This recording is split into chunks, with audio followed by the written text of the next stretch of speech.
মিথ্যা কয়, নেশা খায়, বিশ্বাসে চলে।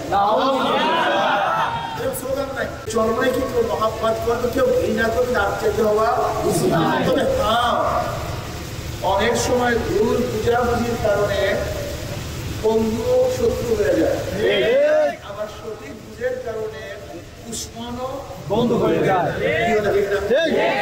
আসলে নবী আলাইহিস সালাতু ওয়াস সালাম ব্যাপারটা ছিল সম্পূর্ণ ভিন্ন।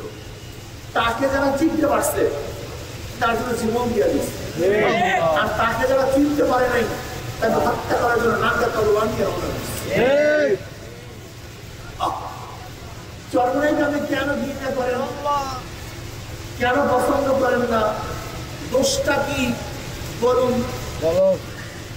আপনারা অনেকেই বলেন মিথ্যা কয়, নেশা খায়, বিশ্বাসে চলে। এরকম স্লোগান নাই? মিথ্যা কয়, নেশা খায়, বিশ্বাসে চলে। এক্সট্রিম মশার কয়েল প্ল্যান্ট ফাইবার দিয়ে তৈরি, তাই সহজে ভাঙে না, সুগন্ধিযুক্ত ও নিরবিচ্ছিন্নভাবে জ্বলে। ডেঙ্গু, চিকুনগুনিয়া বাহি সহ যে কোনো মশার বিরুদ্ধে দেয় এক্সট্রিম সুরক্ষা। কিন্তু স্লোগান দেওয়ার মানুষ নাই, তা না, থাকবে। কিন্তু প্রশ্ন হলো মিথ্যাটা কি বললাম, নেশা কখন পান করলাম, দেখার বিষয় এটা। নবী আলাইহিস সালাতু ওয়াস সালাম জাদুকর বলেন এরকম না।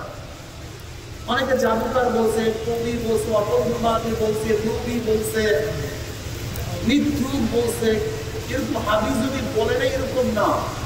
কিন্তু দেখতে হবে নবী আলাইহিস সালাতু জাদুকর ছিলেন কি ছিলেন না। শোনো, আমাদের অভ্যাসটা কি? আমাদের অভ্যাস চিল টান দিছে, আমরা চিলের পিছনে দৌড়াই, কারণ কানে হাত দিতে পারি না।